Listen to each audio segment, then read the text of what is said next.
Morning, everyone. Morning. Morning. Morning. Morning.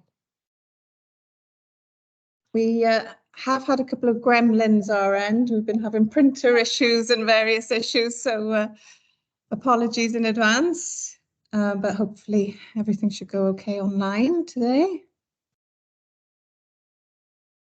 We have had a number of public questions, so we may bring the item 9 slightly forward in the agenda, if that's okay with everyone. Does anyone have any objections to that? No. No, it's fine, Danny. Great. Thank you.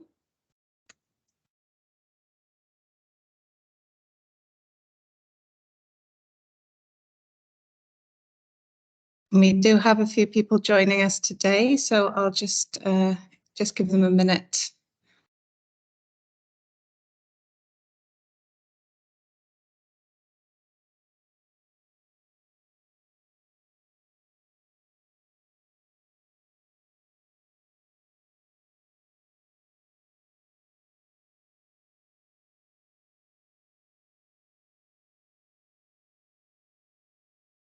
Okay. Right, if everyone's happy to make a start, just a quick reminder, the meeting is not being live streamed, but it is being recorded and published online following the meeting. I know we've got a few people here today from members of the public, so please can you leave your mic on mute unless you're speaking, and please can you raise your virtual hand if you want to speak or ask a question and make a contribution. And we do have some public questions today. We have started recording, so if everyone's happy to begin the meeting. Welcome everyone to the meeting of the Climate Change and Natural Scrutiny panel, and welcome to the members of the public.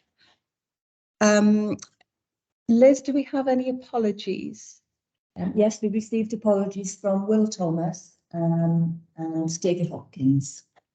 Okay, thank you. And are there any disclosures of interest? No, okay. And are there any prohibition of whipped votes or declaration of party whips?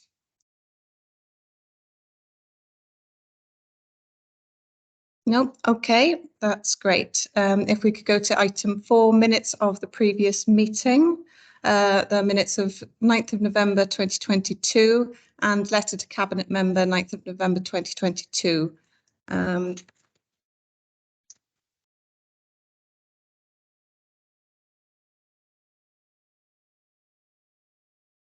If we can just go through them page by page. Page 1. Page 2. Page 3. Page 4. And letter to the Cabinet members. No issues or comments there? Okay, there we are. I'll take those as agreed as an accurate record. Right, we now come to public question time, item 5 on the agenda. We have had a number of public questions, and they are all concerning the glyphosate item 9 on the agenda. So what we were thinking was it would probably be easier to bring item 9 forward so that it's alongside public questions so that we don't then repeat ourselves later in the meeting, if that's okay with everyone. I have the first 2 questions are from somebody who is online. Val Hulme, are you there, Val? Yes, I am. Can you hear me? Yes, can hear you fine, thank you. Would you like to ask your questions? Yep. Okay. So the first one, and I'd like to just kind of mention as well, because I'd inquired to Jane about the meeting about glyphosate, so I was a little bit slow on the uptake and didn't realise that this meeting was covering all of the plan. So that's why the public questions have got sort of slanted towards the glyphosate issue. Anyway, I'm in a group called the Swansea Climate Action Network, and we've recently formed the Glyphosate Alternatives Working Group. So we've got a number of members with a keen interest in this area and many years of researching in it. So considering the evidence of the harmful effects of glyphosates, we don't feel it's an option for the council to continue using it. Because it's a climate, and given that they've declared a climate and nature emergency, we feel the council needs all the support it can get in finding valid alternatives. We've been looking into the alternatives such as foam stream. Some members have expressed concerns with the fossil fuels used to heat the foam, but many of us believe that will provide at least part of a multi kind of a multiple solution, and other things would be the proper management of verges, etc. So what we would like to know is how our working group can feed into the relevant council discussions in a meaningful way going forward. That's the first question. Do I give the second question straight away? I can answer that now, Chair, if that's okay. Yep.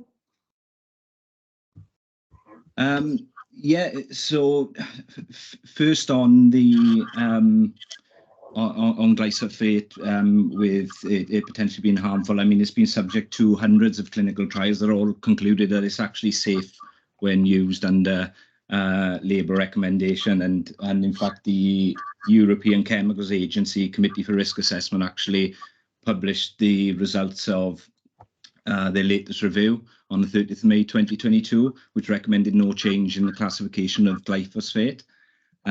We have in past trialled alternative methods and found them not to be viable in the scale required for on-street weeds. And but as for how you can input into the discussion, we welcome views being submitted by all interested parties and encourage everyone to engage in the discussion, just as you're doing here.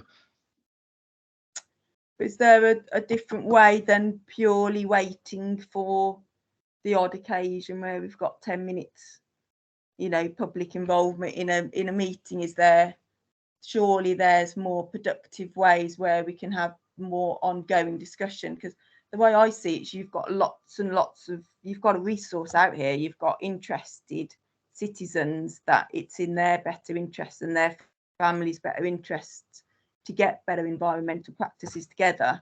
And so you could be having like scores, how nature organisations use the public to do their surveys and things like that. You could be having information gathering at a massive rate and finding out what other councils are doing, etc., etc. So we're just wondering, is there a key person that we can communicate with on an ongoing kind of basis?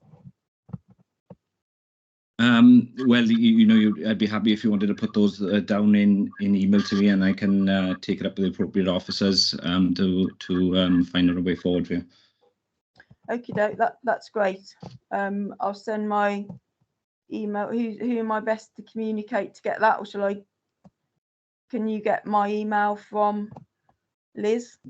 If you'd like to do it through myself and Liz, Val, I know that Liz has been communicating with you, so we can pass on all of the officers, the cabinet members' details to you. That's great. And what's your name? Because you're under Liz there. Sorry, I'm the chair. I'm Hannah Dawson. Oh, thank you, Hannah. Okay. And you've got a second question as well, Val? Yeah, I think the second question will be able to be debated through that way of discussion, because we basically found a lot of research. Denbighshire Council apparently have been using foam stream for 5 years, and they're finding it like 32% cheaper than glyphosates and more efficient. And there's so much research out there that points to glyphosates having a problem with bees, run off into rivers. It's very weather dependent. If there's a wind, if it's raining, it appears to cause trouble, gets to places where it's not meant to get. It just seems so much research out there, but we're going to be continuing researching it as part of our working group. So I think that's something that doesn't need to go into the ins and outs of it in this meeting. Okay, that's great. Thank you. Could I just add, Chair, if that's possible? Yes. I believe at least with some other local authorities, Denbighshire maybe being one, that yes, they do use foam stream in small areas, but again it still goes alongside, which we actually do by hand, by the way, but it actually goes alongside a spraying contract, from my understanding. So. Okay, thank you. We have 2 more questions by members of the public who are unable to be here today and attend the meeting. I'm happy to read them out. They are quite long questions. Would people prefer me to read them out in their entirety? I know that you haven't had a chance to have a sight of them before this morning's meeting, so it might be better. So bear with me because they are quite long questions. Can you just summarise them, because there's probably a lot of detail repeated, and if it's possible to summarise it, what the actual main issues are, and have them sent to us so we can see them afterwards. I don't know what other people think, but sometimes letters repeat themselves. Okay, yeah, I'm happy to summarise if that's the preference. Okay. Yeah, right. The first one is it's concerns about the use of Roundup to control weeds. It's some discussion on the importance to health and referencing Professor Tim Spector. And talking of lawsuits made against one of the manufacturers of a particular brand of glyphosate. Talking about the widespread use of herbicides like Roundup and pesticides contributing to the gradual reduction in the diversity of our soil microbes, as we're learning that our bodies and soils need a rich mix of bacteria and diverse fungi, and that we must change our practices. So the main question at the end of this is, why would Swansea Council continue to use these substances which may cause such harm and endanger its own employees? And could you let us know your position on the use of this chemical in Swansea?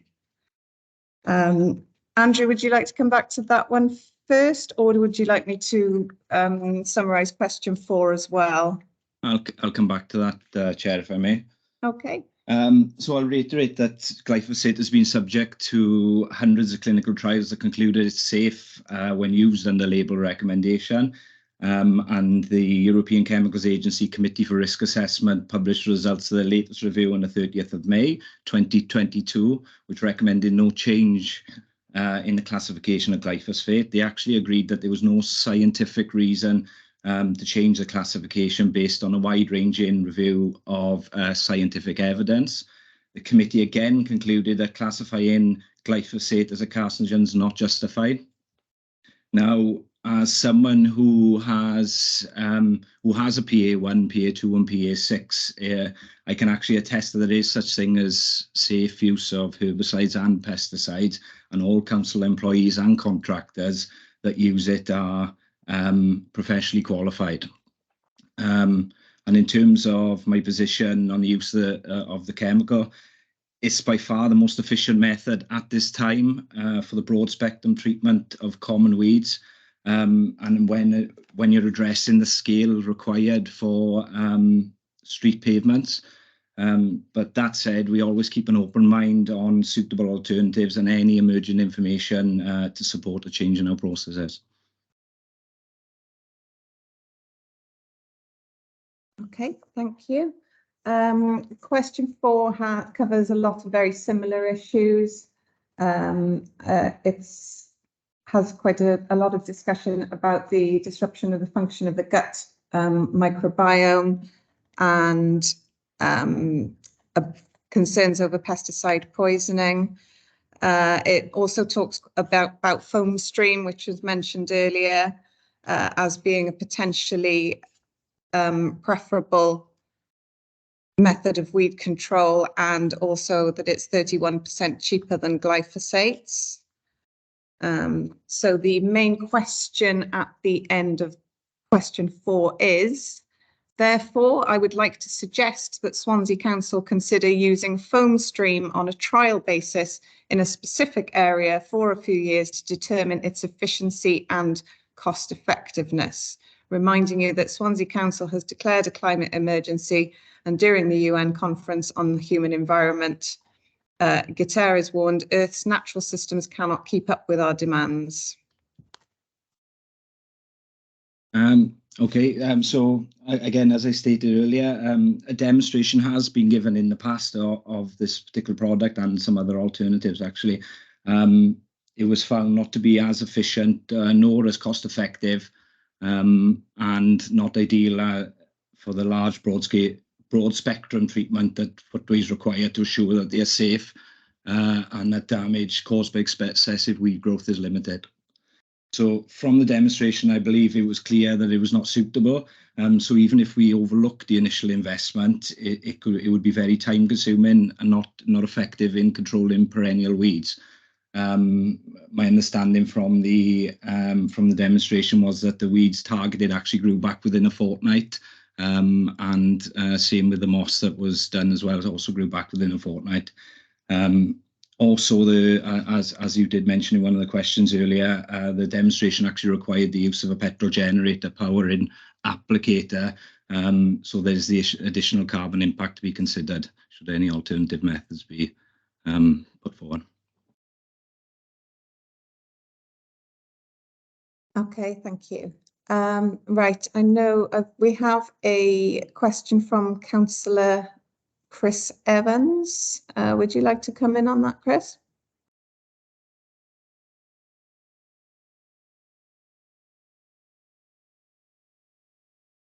You're on mute, Chris. Apologies. From my understanding, it was shown that glyphosate was safe for humans. Where there's thousands and thousands of studies which show it's not safe for pollinators, tadpoles and zooplankton and other small animals that are sort of central to the ecosystem. So my sort of main issues are around its effect on pollinators, which are sort of essential really for ongoing food supplies in the future. So I suppose the question is, how seriously are we taking the biodiversity of Swansea when we continue to use glyphosate?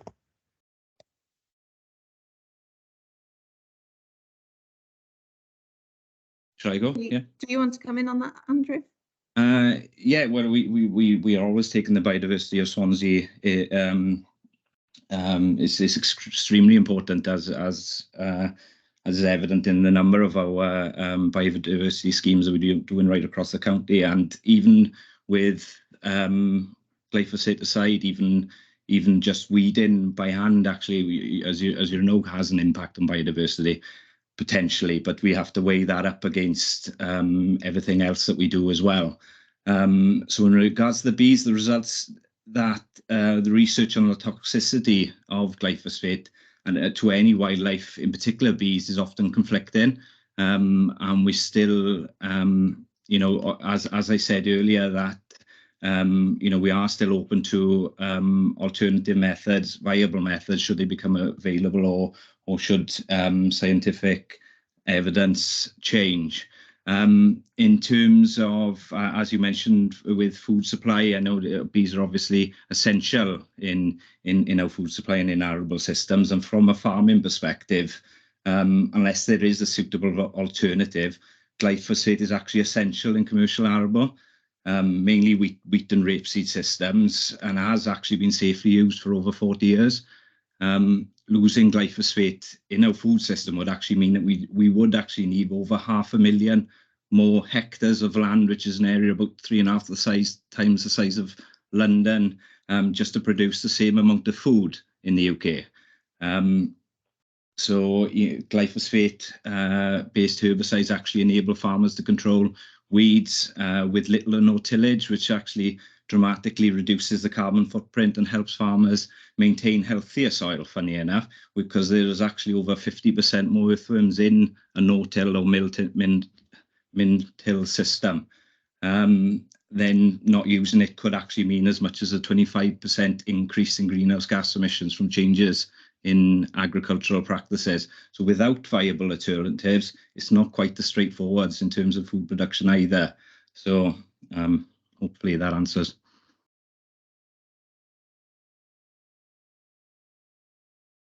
Okay, I've got Councillor Sarah Keaton.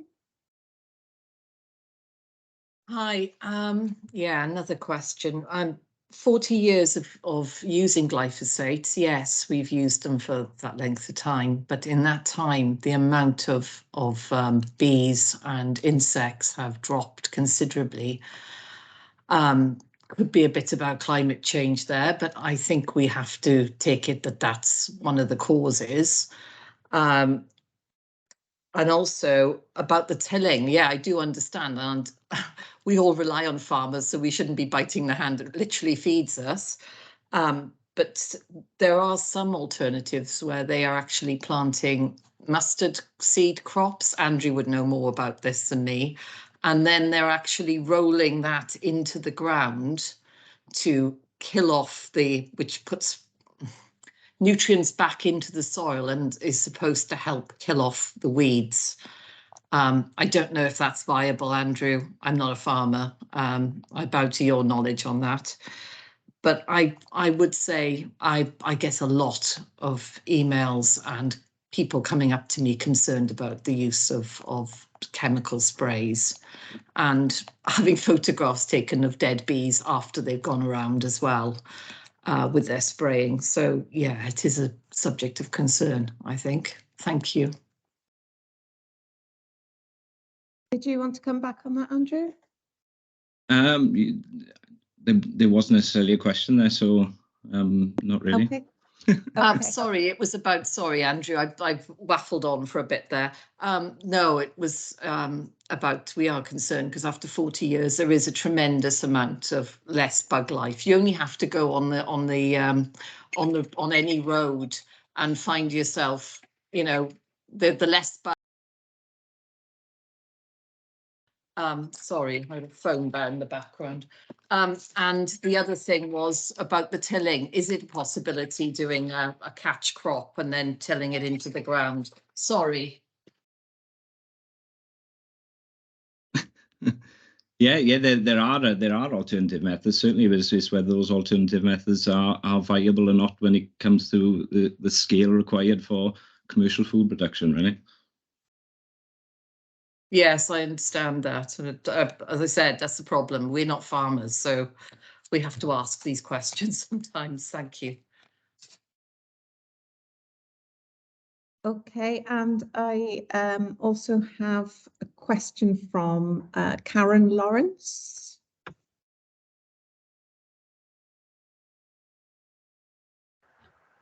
Hello, can you hear me?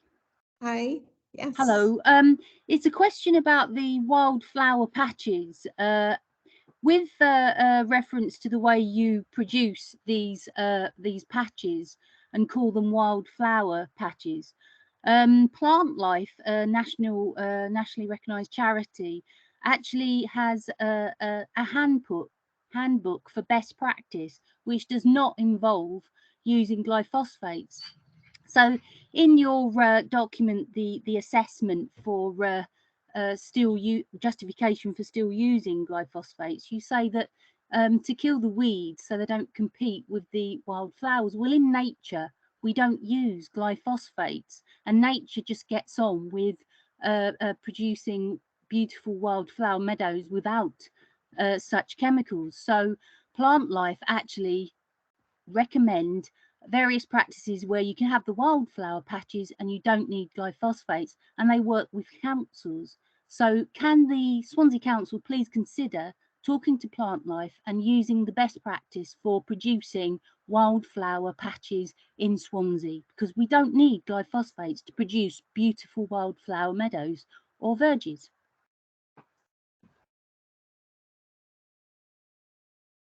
Okay, Andrew, did you want to come back on that? Yeah, I was just going to say, with the wildflower planting scheme is yes, it is used to kill off the grass primarily before before the seeds are sown. I mean, it's needed to use for that. Otherwise, the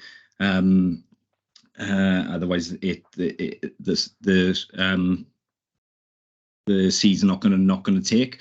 But what you ask with the native wildflowers, we are also doing that as well. In fact, there's a number of areas across the county that are designated as cut and collect, which is where we cut and take the grass off, which encourages those native wildflowers to come through as well. So then, so there's no reason we can't have both, really, in my opinion. That's my question. Okay, I can see, Val, you wanted to come back on a point. We're going to have to be quite quick, I'm afraid, because we are getting on for time. But did you have an additional question or comment there?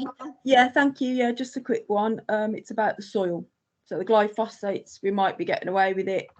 As Sarah said, we're losing a lot of the insects, but the state of our soils, you can't just keep putting on an artificial fertilizer and not add stuff into the soil.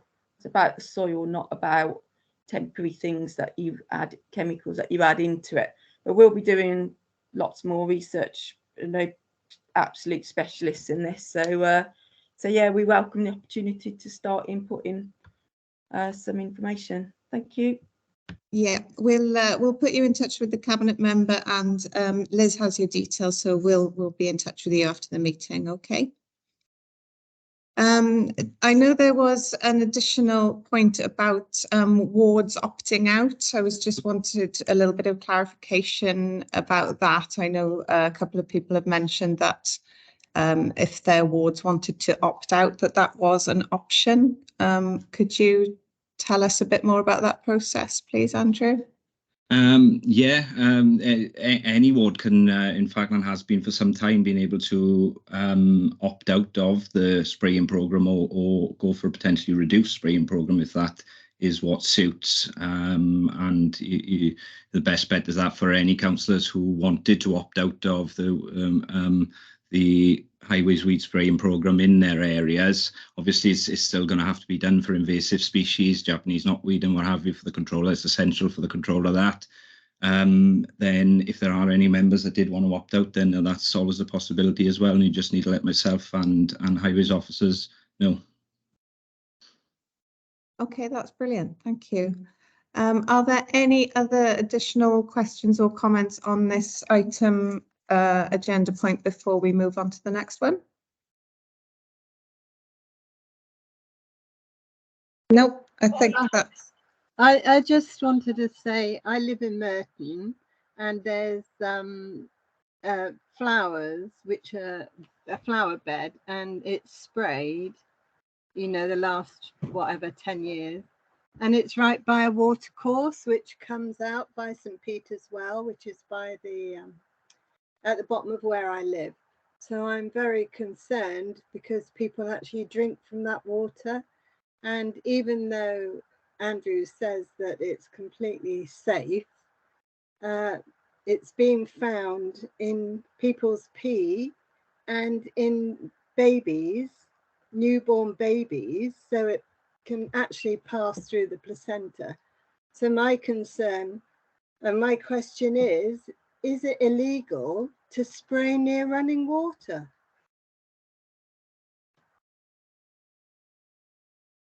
Can I just add here that can I just add here that I didn't say it was safe.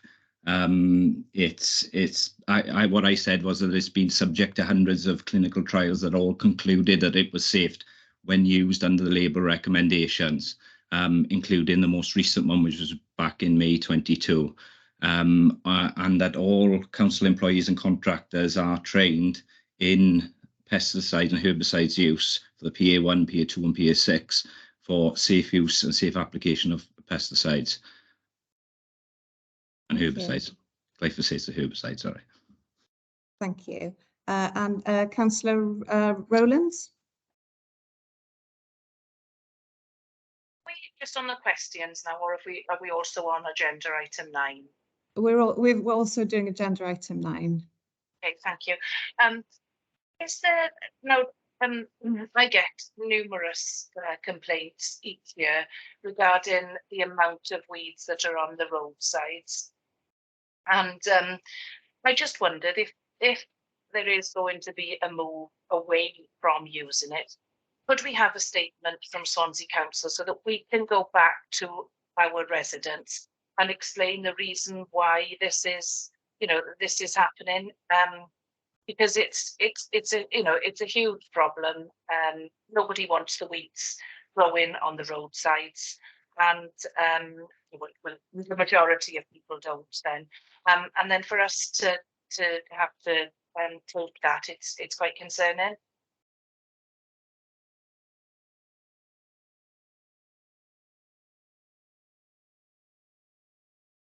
Yeah, so look, there's, well, I'm not sure a statement, but wouldn't be the way, because there's not the unless there are viable alternatives and legislation changes. As I said, I've explained that the current legislation, a statement wouldn't be right the way to go. But there is the option, if you yourself wanted to opt out in Clydach, then you could do that if you wanted to, providing you had the support of your colleagues as well. So there's the opportunity to do on a ward-by-ward basis should members wish to do, but it's not a case of looking to move away from it unless other viable alternatives are presented, which at the moment they're not. That's our stance at the moment, is that there is no move away from it until other evidence or another product or situation becomes available. Yeah, but there's the option for you as a ward member to opt out should you.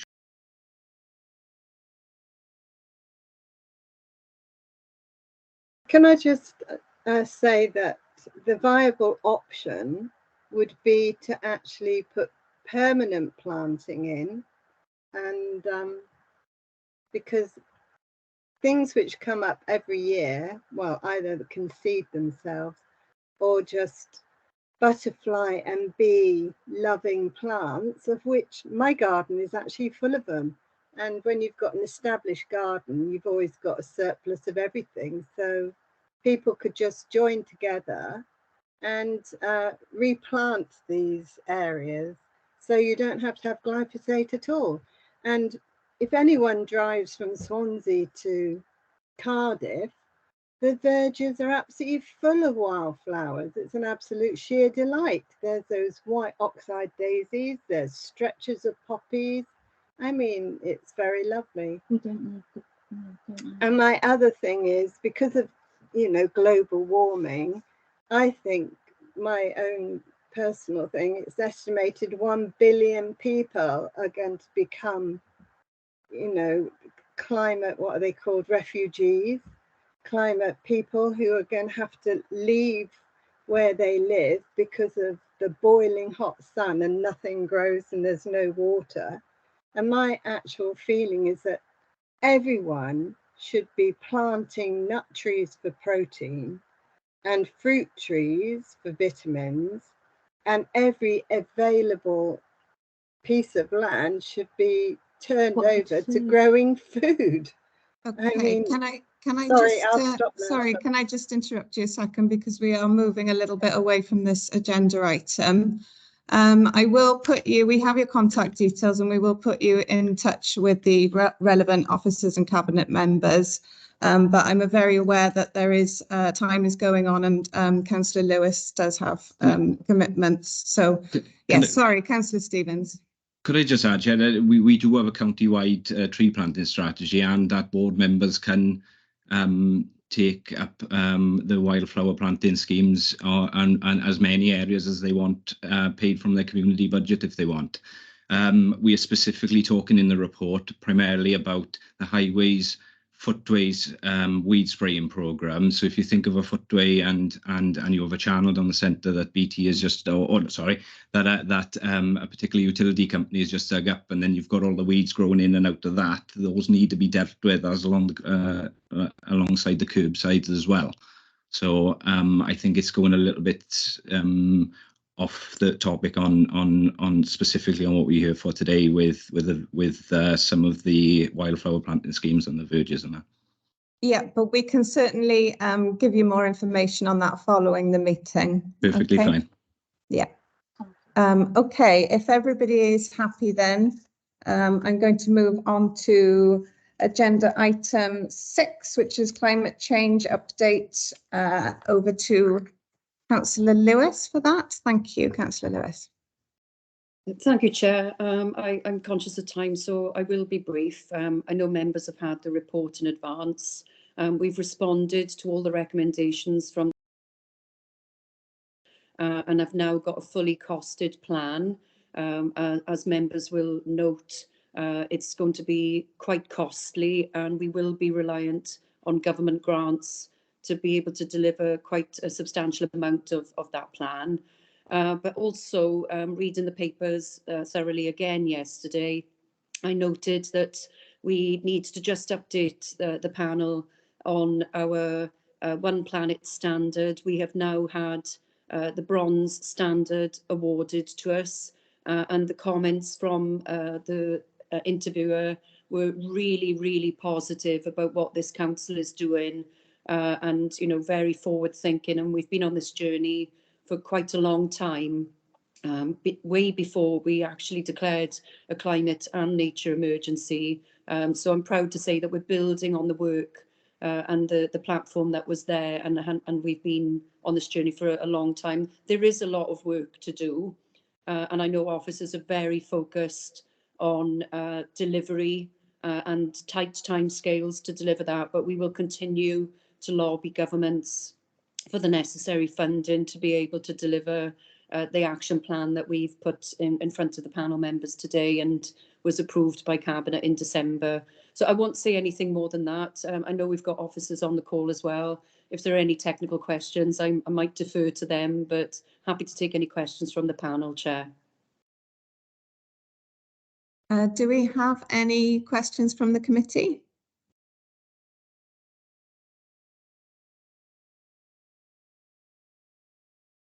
No further questions?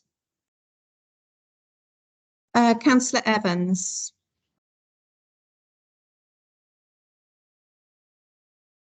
Oh, you're on mute again, Councillor Evans. Sorry, muted myself again. Yeah, I was just going to mention that if we are looking at renewable energy, then one of the things that could probably work in Swansea would be the use of micro hydro. So that's just something to try to, because people usually just look at solar, wind, wave and tidal, but we also have a lot of potential for micro hydro, which you just kind of tie it to a battery in some of the smaller rivers and streams in and around Swansea. And there's also a company that repurposes from cars and uses them in houses because it takes the charge rate is so much slower. They've got a lot of shelf life left, even when they can't be used in cars, and it's actually a company based in Llanelli that does that. So just to mention those. Thank you. Councillor Lewis, did you want to come back on that? Yes, just very quickly, welcome, Councillor Evans' comments. We are exploring the micro hydro generation for the rivers, particularly River Towie. I know that there's been a successful project at Pentlager Woods, run by the Trust as well. So we're definitely looking at all opportunities in terms of renewable energy, and fully accept the point. My understanding is once a car battery goes down to about 80% efficiency, then it's no longer suitable for use in a car, but could absolutely be recycled and used in someone's home, and we'll definitely take that on board, and happy to support that. And perhaps maybe a pilot could be something that we could explore. Thank you. And Jeff, you wanted to come in as well? I will come in on that, but I also point out, I think Karen has showed her hand for quite a bit, so she may come up with a question in a minute. Very specifically on renewable energy, there is a paper going to Climate Change Nature Recovery at CDC, I think it's next week, specifically to talk about the topic of renewable energy and future policy development. The paper that will be circulated for CDC really sort of concentrates very much on our requirement to produce a local area energy plan that will cover all these aspects, specifically about greening the grid. So that will be a developing policy. Looks a little bit more towards the 2050 target, but there's a lot of work already ongoing with the council around renewable schemes. And I'm not sure if Councillor Evans is actually on that CDC, but would welcome his comments if he was available. But there will be quite a fair bit of debate, no doubt, at that CDC about how we develop that policy going forward. Okay. Okay, that's great. Thank you. Karen, did you have an additional question? Well, my main thing is living in Swansea and that gigantic university, which is supposed to be to do with, you know, engineering. I just cannot, and Port Talbot, the steel right on the doorstep. I have absolutely no comprehension why the tidal lagoon isn't up and running. That is my question. Why isn't it up and running with everything on our doorstep? Okay, I think Councillor Lewis wants to come in on this. Yes, please. I completely agree. This should have been in delivery quite a number of years ago. Unfortunately, we didn't have any UK or Welsh Government funding to do this. However, we've got plenty now of private investment, and I'm sure that planning application, I think it's this year. I know Martin Nichols, our Chief Executive, has been instrumental in dealing with this particular project. So Martin could probably give a bit more detail on timescales, but this will absolutely be delivered, and it's actually a far more improved scheme than it originally was, where it was originally going to be, I think, of 16 hydro turbines. It's now going to include far more hydro turbines, offshore wind, and floating solar, as well as hydrogen generation, green hydrogen generation from the lagoon, and quite a number of things, including a district heating network. So the scheme itself stacks up commercially and therefore will be delivered. And there are a number of major companies and partners who are all joined together to make sure this gets over the line. So completely agree, and this will put Swansea on the map in terms of renewable energy generation. Fully welcome it and cannot wait for it to be delivered. And if I might be a little bit political, I really cannot understand why governments are focused on nuclear power generation when actually 7 lagoons could make the UK fully sustainable and independent. So I think this is the first one, and I certainly hope it's not the last. Thank you, Councillor Lewis. Martin, did you have anything else that you wanted to add to that in terms of the timescales?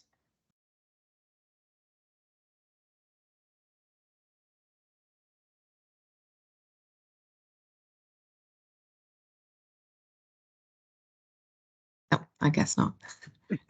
Okay. Karen, has that answered your question fully? Well, when it comes to the money, I go to the Friends of the Earth and they've been talking about making pensions. You know, the money from people's pensions goes towards really dodgy stuff. Why isn't the pensions, why wasn't that used for the tidal lagoon? Why? I don't understand. I'm not very good at economics, but common sense would say that instead of funding, which apparently the council pension, I don't understand it, but the pensions go towards really dodgy stuff. I don't know, oil and all that kind of stuff. Why isn't that money being used? Why is it private investors who will do it for profit instead of for the people, basically? Councillor Lewis? Yes, pensions are certainly not my exact forte. I'm not a member of the Pension Fund Committee. In terms of governance, the Pension Fund Committee decides what they invest in. However, I am aware that our Pension Fund Committee have recently won an award for being the greenest pension fund in the UK. And so that's something that we're extremely proud of. And I'm not sure I can answer to dodgy investments. All I can do is give assurance that our committee are very focused on ethical investments and green investments in terms of climate friendly investment. I can't specifically comment on why our pension fund hasn't invested in the lagoon. All I can say is that it does stack up commercially and there is no need for the pension fund to make it stack up because it already does. So I assume that's why the pension fund isn't investing in that. I'm sure Marty could probably add a little bit further in terms of, now that Marty's back online, in terms of timescales for delivery and maybe something around the financial plan for this. Yeah, should I come in, Chair? Apologies, I had to dip out to take another call, so I missed a question, but I think I've got the gist of it from Councillor Lewis. Two things. When we have discussed opportunities previously for investing in the tidal lagoon, pension funds have been approached and they were positively receptive to that opportunity. Now, obviously, they've got to consider that in their own context in terms of what's in the best interest of the pension fund itself and its members rather than the council. We haven't gone back to the pension funds to seek that investment because, as Councillor Lewis said, the private sector has come forward with what appears to be a fully funded project, and therefore it doesn't need that pension fund investment. Doesn't mean the pension fund won't have the opportunity to do that, as it does broaden its portfolio, as most pension funds are, into green infrastructure as being a core part of their future development opportunities. So it is still very much on the table, but it isn't a requirement to see the scheme being delivered. In terms of I think I caught the request around the timeline for the tidal lagoon. We are currently working with a third-party developer who, as I said, intends to deliver the project entirely with private sector investment, so this won't need a public subsidy. We are intending to bring a report to Cabinet. We would hope to be February, maybe March, but we're aiming for a February Cabinet that would set out the clear next steps and the timeline for delivery. But assuming that we finalise the last couple of technicalities that we need to work through, including some legal advice, the intention would be for planning applications to be launched later this year and a start on site within 18 months. Now, clearly, it's a phased programme and the lagoon itself is a much longer delivery timeline because of the statutory process required to achieve a development consent order. So there's still a long way to go. But the fact that we appear to have a fully funded and deliverable programme with a number of key national and international partners is a very, very positive sign. I'd certainly be more than happy to come back to Scrutiny and share some further details when we're at the point of taking the report to Cabinet. And it may be a pre-decision Scrutiny or subsequently after the decision's been made. Happy to do either. Thank you, Chair.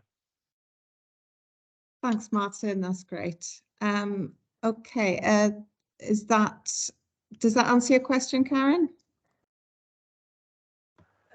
Almost, except for I can't help but think that public money, like the pensions, would be more suited, because instead of somebody else getting the profits, the people of Swansea would benefit from having electricity, basically. So, and the profits, you know, I mean, you know, people want cheap electricity. That is it. They want to heat their homes, etc., etc. So I don't know anything about economics or anything, but on a common sense thing. If The pensions. if the pensions invest in this thing, and then the profits go, it's worldwide. You know, I mean, it just seems like Swansea's got an opportunity to be worldwide selling these lagoons to other people, you know, and it should be, I don't really understand that, but anyway, carry on, just keep going, because I just got a gut instinct that it's not right to use private investments, because as we know, all they're interested in is profit.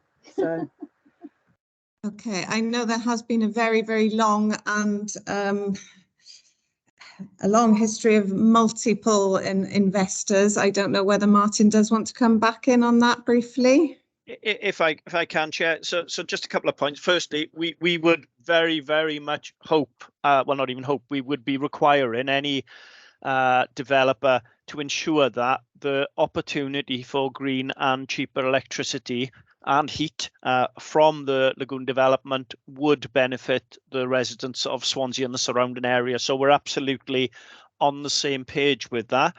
In terms of the sort of private sector taking the profits of this, it's a really difficult one. And I don't want to get into the politics of this, but ultimately, you know, if governments are unable to identify, let's be honest, we're talking about sort of in the billions of pounds here, not millions, in billions of pounds here, and it's unlikely the public sector or the pension fund would ever be able to take the level of risk that a developer, private sector developer, would take.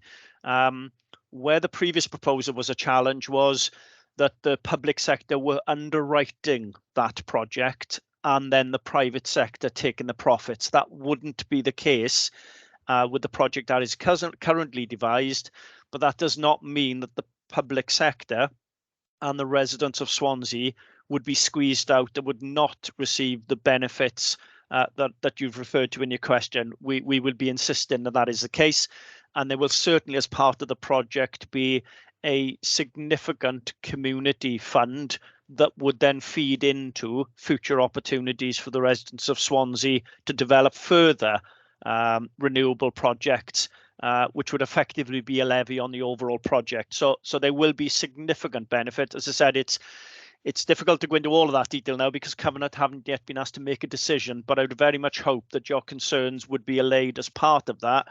And I can absolutely assure you that when this project is delivered, it will be a worldwide first, and we will certainly be maximising the opportunity as Swansea and as Swansea Council to export that product elsewhere in the UK and worldwide. So that's very much, we're on the same page with that as well. So hopefully that gives you some reassurance.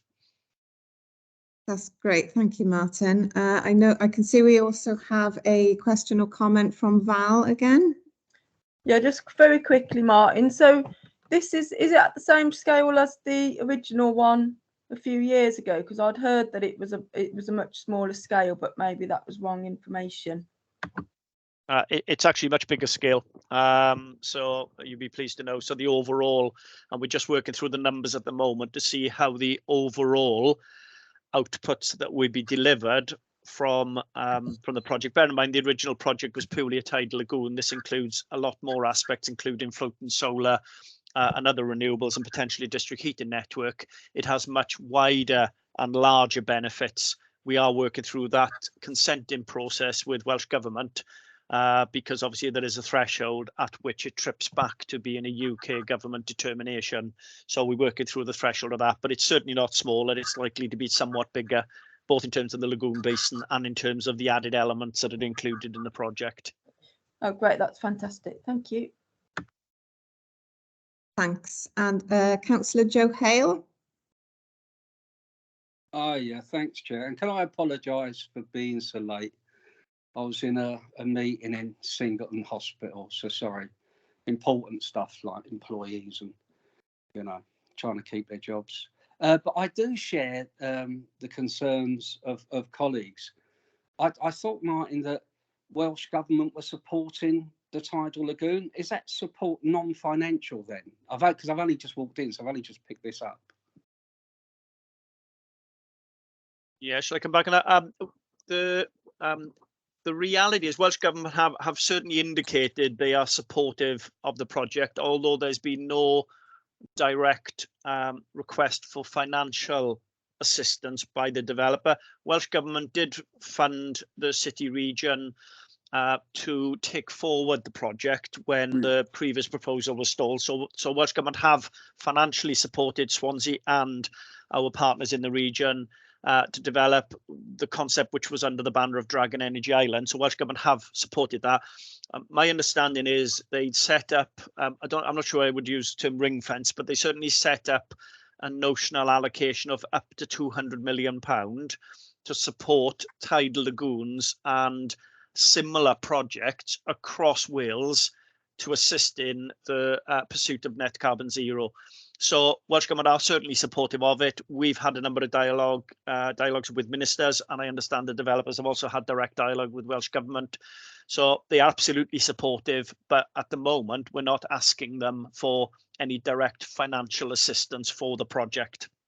Because I do share the comments that have been made and the worries around the cost of the product, the electricity, and of course private companies are not there to be benevolent, are they?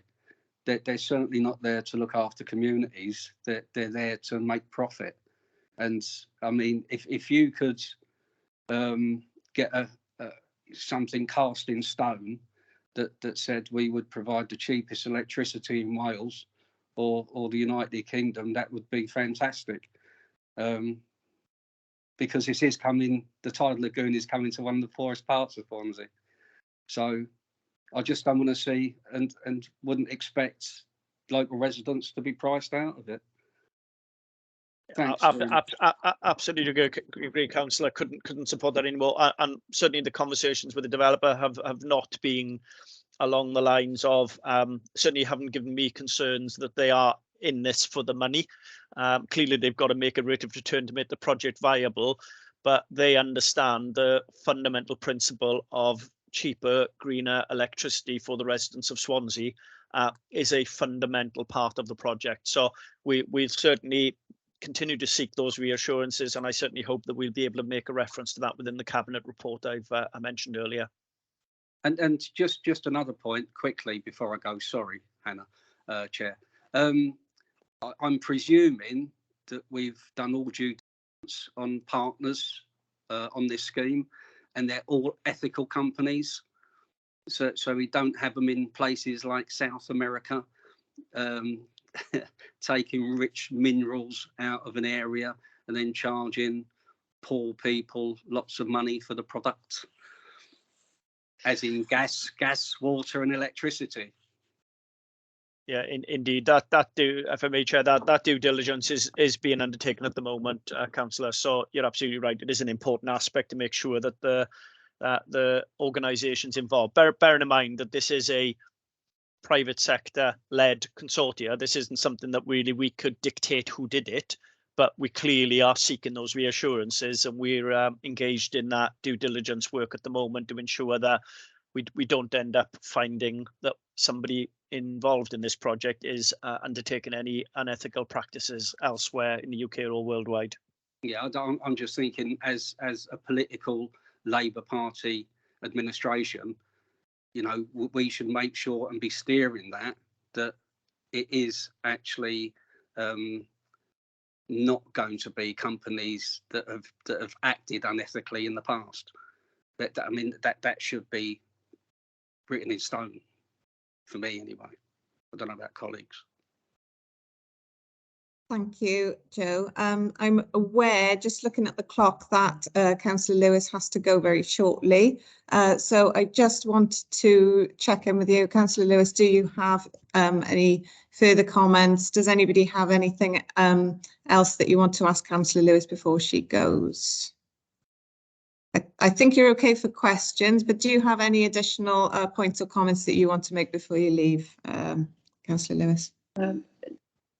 No, thank you to the panel for the opportunity, and Chair, I know this is an ongoing panel which meets on a fairly regular basis, so if there are any questions on greening the fleet I'm happy to come to a future meeting and talk through those with the panel. I am a little bit disappointed, I'm not going to lie, that I'm not able to attend those items now today. But as I say, if the committee were minded to defer to another date, or if there's anything that they want to write to me with any follow-up queries, I'm happy to take those, Chair. Okay, thank you. I'm going to leave now. Thank you all. Yeah, thank you so much for your time. Thank you. Okay, so I think we can move on from item 6 on to item 7, green vehicle adoption, unless, of course, the panel wants to defer this for another meeting.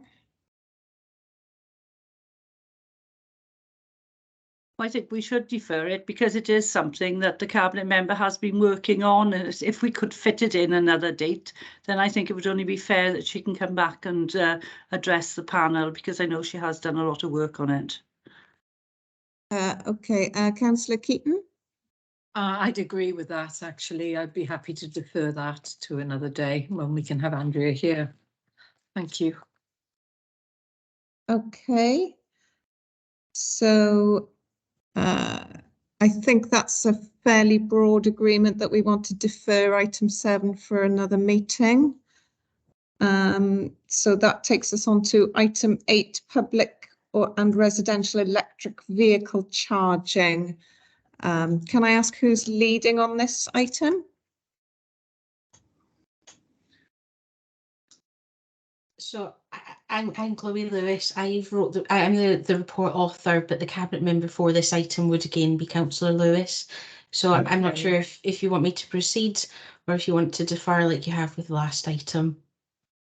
How does the committee feel about that? Do you want to defer this item as well, or would you like Chloe to give us an outline and maybe bring it back at another meeting in a shorter version? Councillor Locke? I think it would be better for it to be deferred. Councillor Keaton? You're on mute. Sorry. I was going to say, if Chloe doesn't mind giving us a sort of overall what she was going to say, and we could bring it up at another meeting, that would be useful. Okay, Councillor Stevens? Yeah, apologies, Chair. I was just going to ask if I can dip out. I had another meeting that just started at 11 o'clock, but I just wanted to thank yourself and members of the committee as well as the public here for the questions on the last item. Yes, absolutely. Thank you for your time. Thank you. Okay. Cheers. Thank you. Right. Okay. Any? Sorry, Councillor Locke. Is that a legacy hand, or did you? No, it's okay. Okay. Okay. So, Chloe, I think what we would ask you is if you could just give us a little overview on this item on electrical vehicle charging, and if we have any particular questions about it, then we can defer those for Councillor Lewis's presence. Does that seem acceptable to the committee? Yeah. Yeah. Yes. Is that okay, Chloe? Yes. Yeah, that's fine. I can give an overview, and obviously if there are any questions I can answer today, then I'm happy to do so. But if obviously you prefer to have Councillor Lewis, I'm happy to defer and come back at another time when Councillor Lewis is available as well. But in terms of the report that's been submitted to scrutiny, there's quite a lot of detail in there, and I think just as a kind of an introduction to electric vehicle charging, there's a little bit of a kind of background and context to kind of set the scene as to how electric vehicles charge, because it's not something that everybody is familiar with, and it can be complicated to kind of fathom out which cables you need for what, and what charge points do what when it comes to different speeds of charging. But the context of the report sets out how we've got to the position of installing electric vehicle charge points in Swansea. And to be clear, the charge points we've installed to date, there are 80 that are currently active across Swansea in 25 locations. They've been delivered with 100% grant funding, and that's a combination of funding that's been received from the Office of Zero Emission Vehicles, which is a UK government-led funding pot, and the Welsh Government predominantly under their Ultra Low Emission Vehicle Transformation Fund. So the report has got an awful lot of information there, but it kind of sets out the context of the new Wales Transport Strategy, Clwb y Newydd, and how there's a new sustainable transport kind of hierarchy that's kind of coming in and into transport, and that'll kind of filter down as we adopt new transport plans within the region and in the authority. And sitting alongside that, the influence of the new Wales Transport Strategy is the Welsh Electric Vehicle Charging Strategy, and that sets out the kind of vision for charging in Wales in the future. And I think it'd be fair to say that Welsh Government have had varying levels of support financially for electric vehicle charge points in recent years. And the report goes on to kind of highlight some of the challenges of delivery. So as a local authority, we don't have kind of a dedicated fund currently internally as a budget, but so we seek grant funding externally from either Welsh Government or UK Government. And one of the challenges is that it is quite sporadic, and the level of funding that's available has changed recently at UK Government level. So the previous charge points we've had installed were through a 75% contribution of match. Well, that's been reduced recently to 60%. So there are financial kind of challenges lying ahead. But positively, and since this report was submitted prior to the deadline, Welsh Government have announced that there is a fund available for this financial year for Ultra Low Emission Vehicle Transformation Fund, which is positive. Having not been available in last financial year. So the indication is that hopefully we'll be able to support even more charge points in different locations going forward, subject to the approval of Cabinet Member and Cabinet, obviously. But within the report, and if there are any questions on the kind of the operating model that we currently have, so the charge points that are currently in council car parks, we have a third-party concession agreement in place. And that offers a profit share agreement with the local authority. But importantly, because we don't have any revenue to kind of fund the ongoing operation and maintenance of the charge points, it means that liability is with the third party. But it has enabled us to still invest that capital to own the infrastructure and install them across Swansea to kind of have an initial strategic network.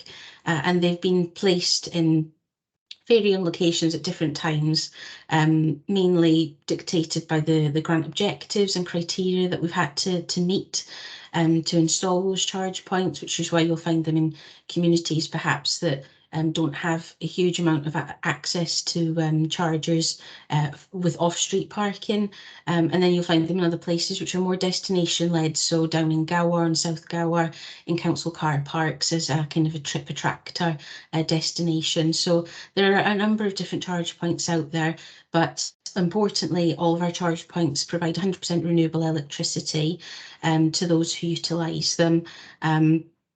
And they provide what's called fast charging, which is between 7 and 22 kilowatt hour charging. So that's generally for locations where people are going to dwell for a kind of short while. So there's 3 different types of chargers. Slow is kind of a domestic charge at 3 kilowatt. And that's what 80% of charging is undertaken at home. And so predominantly that public charging needs to be a little bit faster than at home. So the fast chargers is what we've got in our car parks at the moment.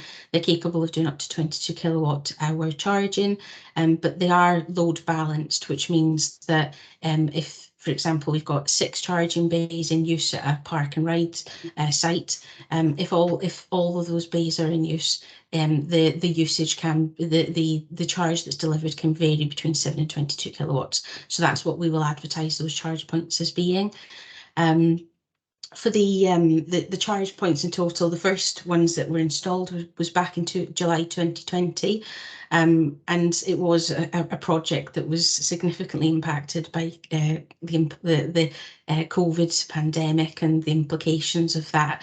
So the charge points were installed from, as I said, July 2020, and with the most recent one going live in December 2022.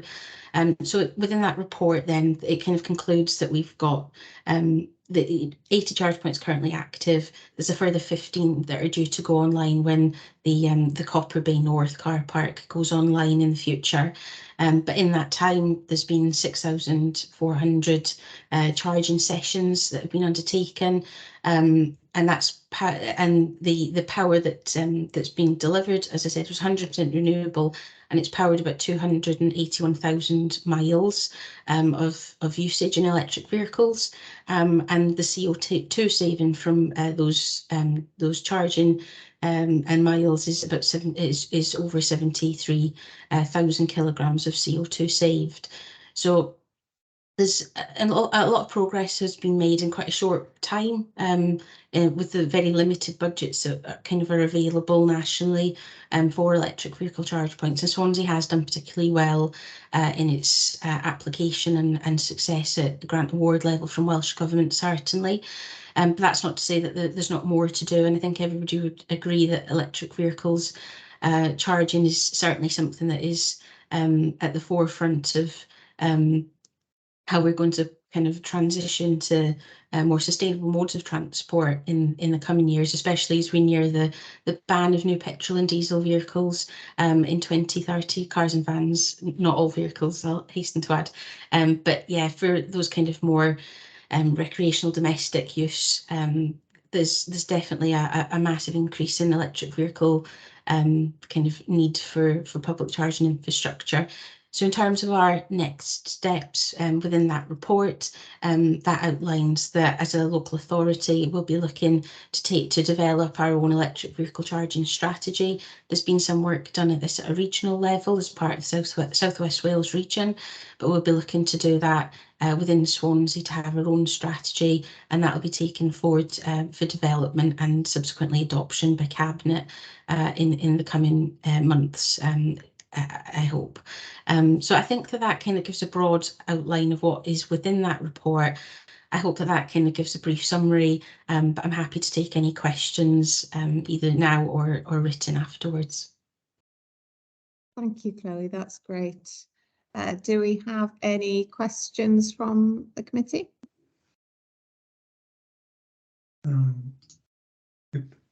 Councillor Locke? Yes, the point that I would like to make is that people who are in properties that don't have their own drive, currently they are forced to use the public chargers. The public chargers, one of my residents have done research on this, currently cost 3 times more. So the cost of charging your car on the public charger is 300% greater than charging it at home. So is there any possibility that the council could consider that various devices which are out there, which enable people to charge on the road, but from their own property? Thank you. Chloe, are you able to come back on that one? Yes, certainly. So as I'd referred to, we currently have a contract in place with a company called EPS Construction, who operate on the Clenergy EV platform. So that third-party commercial operator, they manage the units and they take care of the kind of operation and kind of back office services for those charge points. Correctly, you've highlighted that the charge cost of the charge points is currently 75 pence per kilowatt hour. Now, domestically, rates are currently capped at about 34 pence per kilowatt hour, which means that there is a difference between what somebody would charge at home domestically and what they would charge publicly. To be fair, this is quite a recent change in the charging kind of mechanism within Swansea. Previously, it was 25 pence per kilowatt hour, but a number of external factors have influenced the cost of electricity, as most people will know. But importantly, we have worked with our commercial operator to ensure that those costs are as low as reasonably practicable. And the costs are agreed and is part of the contract that we review and agree those annually with the contractor.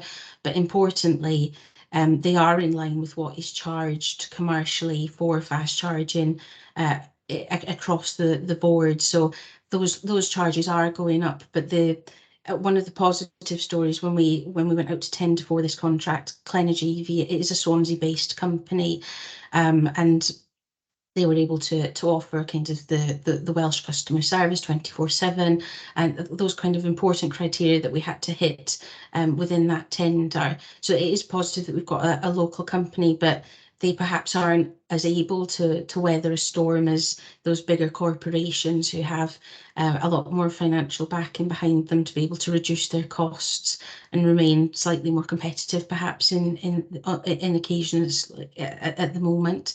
But one of the positive things with our charge points is we have no connection fee. That remains, and that's something that was really welcomed when we installed the charge points. But I do accept that the charge points are more expensive than you would pay domestically, but that isn't something that's different now than it ever has been, because people have always been able to charge more cheaply at home if they've got access to off street parking. Not that that's fair or right, but that's something that hasn't changed. So, before kind of the energy costs went a lot higher, it wasn't uncommon for people to be able to charge for 3 or 4 pence kilowatt hour overnight. Those rates are changing, but I do accept your point, but we continue to work with our contractor to make sure that those costs are as low as possible. In respect of the second part of your question about enabling people to charge across footways, that isn't something that is permitted within Swansea, and that's not something that is exclusive to Swansea. That's something that's the norm, not the exception. So there are some areas, local authorities who have trialled kind of having different cables going across the highway to try and charge vehicles. But at the moment, for a number of reasons, that isn't permitted within Swansea. But that doesn't mean to say that we don't keep abreast of new developments and new ways that could potentially make that possible.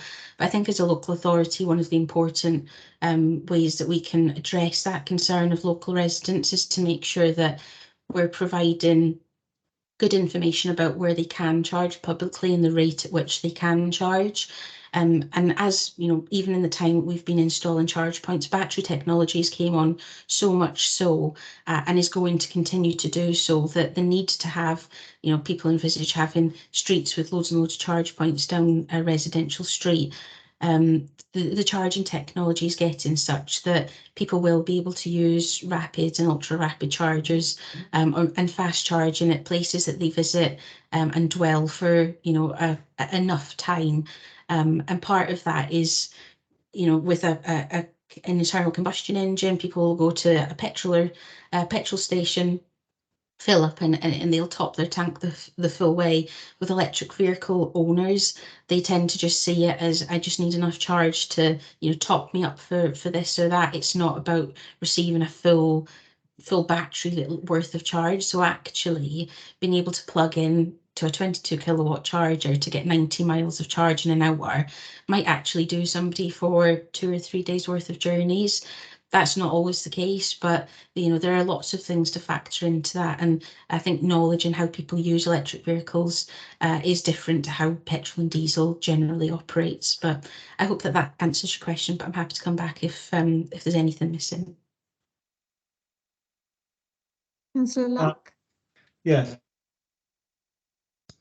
I was on mute. Right, the only point I'd like to make is that there are big areas of sketty uplands, and there's other wards in Swansea where most people live in properties that don't have their own drives. So this is a real problem in certain parts of Swansea. Thank you. Absolutely, and we are aware of that. I think in previous years, so within the report, you'll note that there is a section that advises that we previously received funding for charge points in Upland, Sketty and Clay, which were on-street charges. So we've bought the infrastructure for that, but we're still kind of bottoming out some of the infrastructure requirements with regard to the utilities that are within the area. So it's the first time that we've done any on-street charge point installation, and it's not been without its issue, but it's something that we are working towards, and we've had engagement and sat down with the local ward members in those areas to discuss the placement of charge points. But that's not to say that there aren't other areas in Swansea that would benefit from that same type of infrastructure. So I think that that's something that we'll look to continue to develop. And as our kind of knowledge and understanding of how to best implement that in those locations improves, hopefully we'll be able to roll out a much wider scheme in the future, subject to obviously grant funding being available for that purpose. Right. Thank you, Chloe. As city centre, sorry, Councillor Locke, did you want to come back in on that? No, that's fine. Thank you very much. Okay. Yes, thank you. As city centre ward member myself, I'm very pleased to hear about that. That's also quite an issue in my ward too. Councillor Fitzgerald, did you have a question? Well, it was really to support what Michael Locke has said and yourself, because as far as I can see from what we've been told today, you are going to be seriously financially disadvantaged if you choose to have an electric car and you do not have your own off-road parking. You know, I think this is quite a serious situation because of the pressure now for people to move to electric vehicles. But like you in Sketty and you in city centre, you know, I have properties, old properties with no off-road parking. And these are people who are going to be put under considerable pressure in the future to move to electric vehicles. And how are they going to charge them if they have no off-road parking? So I do think there's some very significant issues that need to be looked at in finer detail, so that we all have a proper understanding of the implications when we move and try to move everyone towards owning an electric vehicle. Thank you, Chair. Thank you, Councillor Fitzgerald. Right, I've got a couple more hands. So can I ask Councillor Evans to come in? Yes, thanks. So there's a couple of different solutions to this. One is the bringing in things like community charging hubs in localities. So in a ward that doesn't have a lot of off-street parking, you could actually just sort of bring it in like a community charging hub. The other thing, of course, is electric cars are there to save the car industry. They're not there to save the planet. So what we need to do is look at getting sort of more reliable and cheap public transport, so people can move away from having to use a car to get somewhere and to be able to use a sort of a much better public transport system. Pie in the sky. Okay, thank you. Councillor Keaton. Hi, perhaps a bit left of field maybe, but I'm concerned about the amount of street furniture that goes on pavements as it is. We are trying to encourage people to walk places and be able to get about, and if you've got problems with your mobility as well, such as in a wheelchair or having problems, it is difficult. I would just say I'm for the charging, obviously. I think what Councillor Evans said about charging place, we've got a community centre in West Cross. The back of it would be perfect for a few charging areas. But I would also say on streets, would it be possible to incorporate a design that has lighting as well? Something so we're cutting down the amount of street furniture on the pavements. allowing pedestrians to get around more. Just sort of, whilst we're thinking of this infrastructure, try and think of cleverly around areas that we could multi-use these things. Thank you. Thank you, Councillor Keaton. Stuart, did you want to come in on some of these points? Yeah, it was just really the challenge of on-street charging and things. So it was just, you know, I know some of it certainly covered by the issues raised by Chloe, and can see why that people would want this. You know, there's a desire to have the home charging, but it does come with a number of sort of challenges. I guess to give comfort, we are very much tied into what's happening from a best practice perspective, but as mentioned, there are a number of issues from the kind of clutter in terms of charging points on there. There's the capacity of the networks. I know it's been mentioned about can they use, you know, we use lighting columns and things, but there's a number of challenges with the actual capacity and things on there. How you actually sort of get that charging in a fair, efficient manner. There's also the issues of where you've got kind of on-street parking.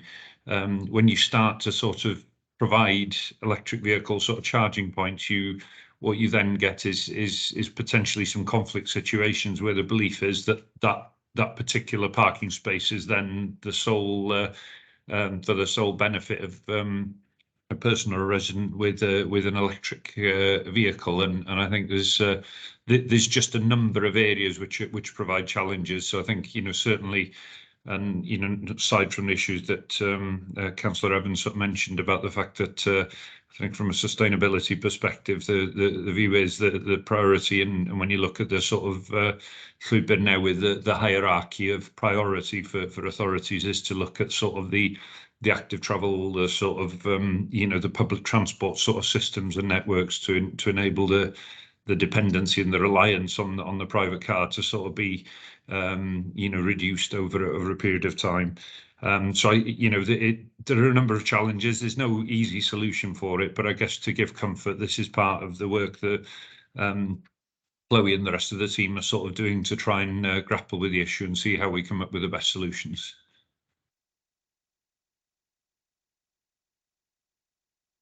Thank you, Stuart. Councillor Keaton, did you have an additional question, or is that a legacy hand? Is it? Legacy hand, sorry, Chair. Okay. Councillor Mary Jones. Yeah, thank you. It was a point where you're talking about the clutter and street furniture. When we were on holiday in Plymouth last summer, they're apparently a pilot area for charging points, and they come up out of the pavement. Now, I did send a photograph of this because I obviously took it to Councillor Andrea Lewis, and they were being funded by whatever in England, you know, Department of something or other, and there was two sort of cities or towns that they were doing it in. And when you go and park alongside the, you know, in an ordinary parking bay, you know, you could just then, I think it's some kind of a code you obviously have to put in. The actual thing comes, it's like, looks like a drain, and it actually comes up then, and you can plug it in. So that would actually get rid of a lot of street furniture if, you know, we could find out more about it. But I did send it to councillors. I've probably still got the photograph somewhere, and I'm happy, you know, to share it with whoever I need to, because I thought it was quite a good idea, because then it doesn't have any problem with the pavement or anything. You can just, and anybody with a pram or whatever can just still walk up and down. So, you know, it was, you know, and I was actually on crutches, so I did manage. Thank you. I'm not sure if they know about the scheme, if, you know, somebody can, one of the officers can sort of look into whatever it is in England. It was being funded obviously by the government in this case, but it was, I thought, a very good idea. Thank you. Chloe, did you want to make any comments on any of those questions or comments? Yes, I think from you know, from an officer point of view, we always try to keep abreast of any trials that are ongoing and any best practice from elsewhere.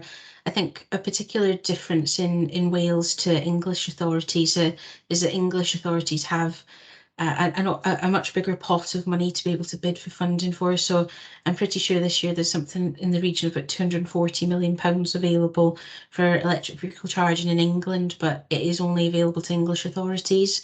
But that's not to say that, you know, we can't look to develop those types of schemes and locally to see if it's something that we could take forward.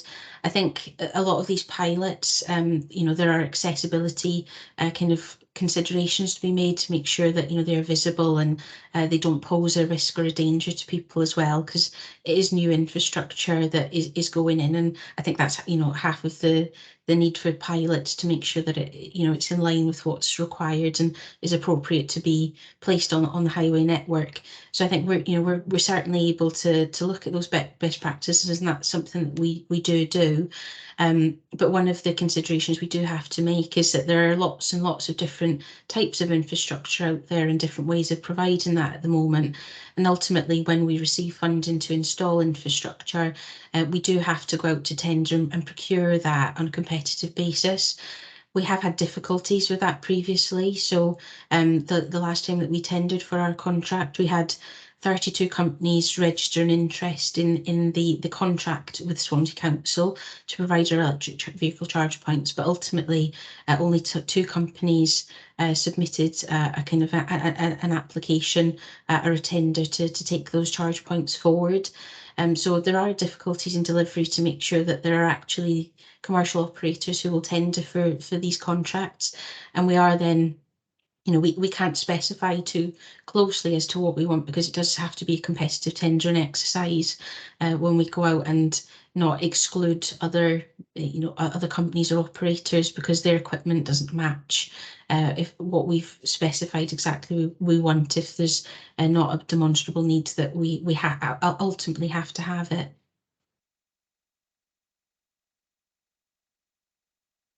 Okay, thank you, Chloe.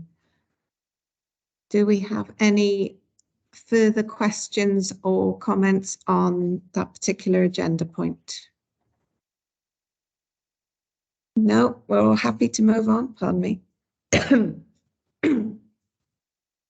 Just to make the committee aware that we do have the author of the report on green vehicle adoption. So I don't know whether we want to hear from them before we go, or whether we want to defer the entirety of item 7 to the next meeting. What's the committee's feelings on that?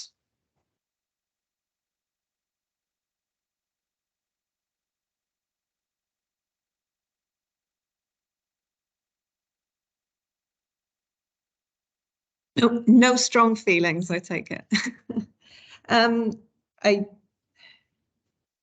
Shall we leave this agenda point then for the next meeting?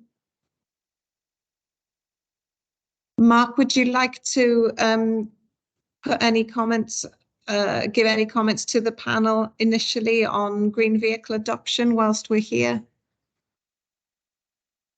Yeah, morning, Chair. Yeah, I'll give you a very, very brief overview because I'm sure you all have the report.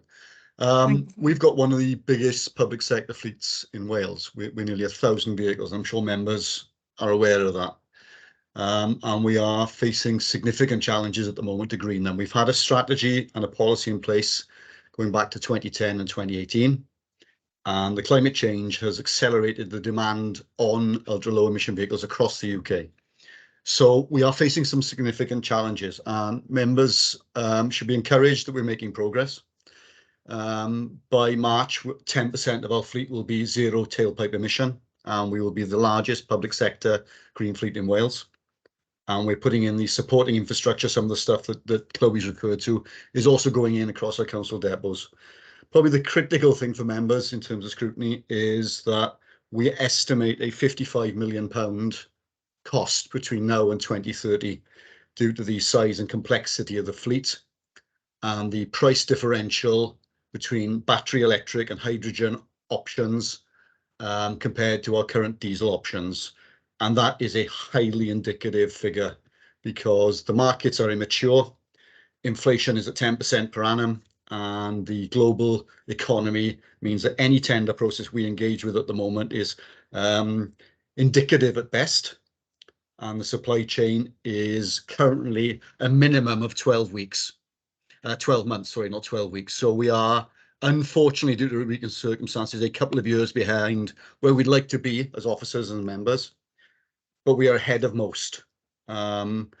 So there is a lot to do. We are being supported by Welsh Government. We secured over £1 million of grants in the last 12 months. But 2025 is their ambition for light commercial. 2030 is their ambition for the whole of the fleet. Candidly, I think we're going to struggle to get there, but it's not for a want of trying. We've made grounds on the low-hanging fruit. Now we have the difficult tasks ahead of us. So I think, Chair, as a headline, and not to overly play it, hopefully that's sufficient for members for now. Oh, thanks, Mark. That's really helpful. Do any of the panel have any questions for Mark while we've got him here? Or any other comments on the report? Councillor Fitzgerald? Hello, thank you for that information. I'm sorry to show my ignorance here, but what puzzles me is if we move to having 945 electric vehicles instead of the current arrangement, how are all of these going to be charged? You know, it's the logistics of it all. And I don't pretend to have the brain to work all these things out for myself. And of course, if everyone is moving to electric vehicles, you're going to have a huge impact on the grid, I would have thought. And then you have the additional problem of battery disposal. You know, to me, it all sounds very good in theory, and everyone would be supportive of it. But I just can't get my head around the basics and how the whole thing is going to stack up when we move to this new world of everyone being electric, etc. I don't know if you can shed any light on that, but I'm sure there are others who may have the same difficulties that I have. Thank you. I think that's a very fair observation, if you don't mind me saying. If I can be clear, battery electric is not the panacea. It is not the solution to all zero carbon problems. It is the current fashion at the moment. And the feeling is it certainly fits at the car and light van sector, which is approximately 60% of our fleet in terms of carbon emissions. We are aware of the impact on the grid, and we are exploring renewables. We're exploring what we call private wire. We're doing all these sorts of things behind it. The real carbon emitters are the heavy goods vehicles, the refuse vehicles, the heavy truck that we operate within the county boundaries. So there are developments within the automotive sector for hydrogen and low carbon alternative fuels. One is called HVO, which is a sustainable fuel. So the intention is that the infrastructure of plugging every van into a charge point and having 945 charge points, that is not the reality. That will not happen. And taking Chloe's point, people have to get away from the mentality of plugging in every night to charge their van up or their car up. So the anticipation is that we probably need a couple of hundred charge points on our estate, and then come up with viable alternative fuel solutions and change our ways of working to fit the fact that we now have to take the pump to the van, as I call it, rather than the van to the pump.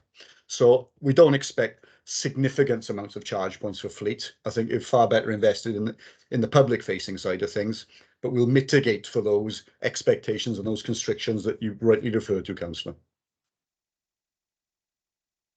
Thanks, Mark. Any other questions or comments for Mark?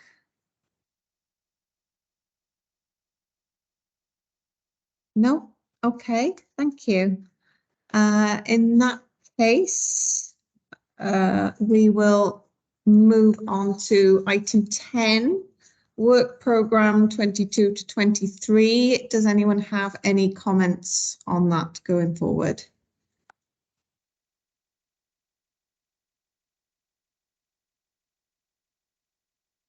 No, I'll take that as everybody happy with the way we're doing it so far. Okay, so if there is nothing else, then the next meeting is on the 8th of March at 10 AM. Items to be discussed include nature conservation project updates, air quality management, local flood risk management annual update, and in that case, I'm going to bring the meeting to a close, and thank you to everyone for attending and for your time. Thank you.